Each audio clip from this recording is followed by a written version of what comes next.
И така, продължаваме с вариант 3. Каква енергия носи в семейството рода, вашата роля и как ви възприемат.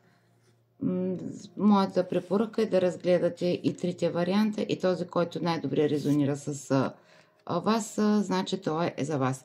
Първата карта за вас е четворка мечове. Примирие. Вашата енергия, тази с която сте влезли в това семейство, е енергията на миротвореца. Да обедините ум, тяло, сърце и дух. Да възродите, умиротворите и обедините. Въпреки различията, въпреки особеностите на всеки един около вас, носите отмора след дълго боледуване в кавички на вашия род. Като глътка свеж въздух. Нещо е прекъснало. Освободили сте се от нещо негативно. От товар, който сте носили, са носили и тези преди вас.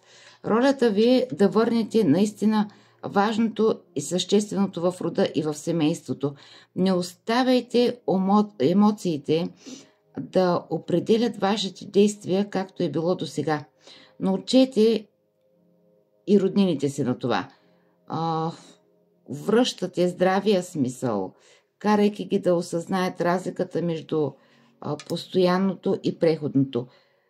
Вие притежавате активност. На моменти се поддавате и на една мекушавост. Но каквото и да е, вие носите една изисканост в този род, една изтънченост и любов. Любов към красивите неща. Всяко едно ваше действие, всеки един ваш жест им показва как да се балансират, как да чувстват любовта, красотата, мирът. Време е и вие и вашият род да си отдъхнете. Изчистили сте някакъв негатив.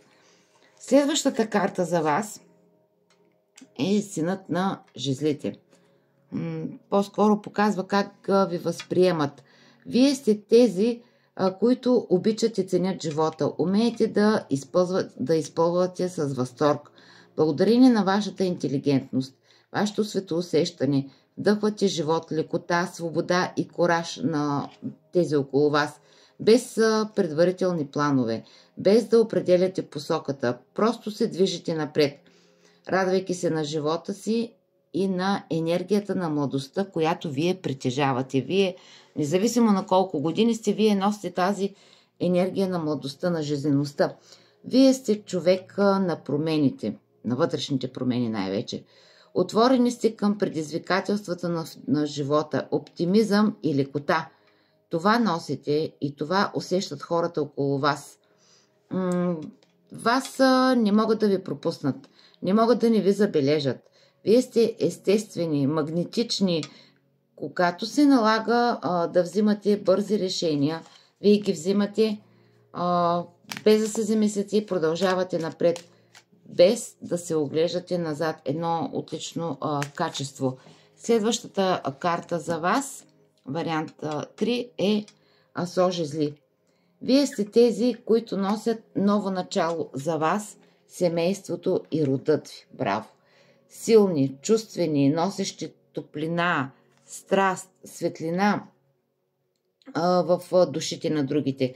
Намирате решение на проблеми. Пътищата ви са открити и вашите хора разчитат на вас. С вас им е леко, светло, уютно, дори и на моменти това малко да ви тежи. Не забравяйте кои сте, с какво ви е благословил Господ, Вселената, висшите сили за работата, която вършите, доброто, което носите, заряда и енергията, които бликат от вас. Успехът, късметът са ви неограничени или, както се казва, започвате да черпите от благата карма. Доброто, което сте правили, се връща при вас. Помнете го, не го забравяйте и използвайте тази благословия. Съветът към вас. Шестица жезли. Ето пак картата на победата. Поздравления! Вариант 3. От тук нататък вие сте галеници на съдбата. Много сте работили, много сте дали. Реализирали сте си задачите, макар че ви предстоят още. Енергията приижда още повече към вас. Още работи ще влагате. Но положените от вас усилия до сега и от сега нататък ще бъдат възнаградени. И ще ви се отплатят многократно. Не е време да спирате. Усмихнете се и продължете напред. По принцип, вие сте екстроверти. Т.е. насочени навътре. Опознавате се, изучавате се и това е изключително полезно за вас. Време е обаче да се изявите и малко повече, да се разчупите. Бавно, с леки стъпки в подходящия за вас ритъм. Не мислете дали и колко другите са се впечатлили. Те така или иначе не могат да не ви забележат, не могат да не реагират на вас, на вашия огън, на вашата магнетичност. Понякога, без да искате, предизвиквате много шумно, така е с хората като вас. Просто не обръщате внимание на това. Любовта ви към живота е заразна и искате или не, докосвате всеки един от вас. И така, бъдете благословени хора, избрали вариант 3 и продължавайте все така.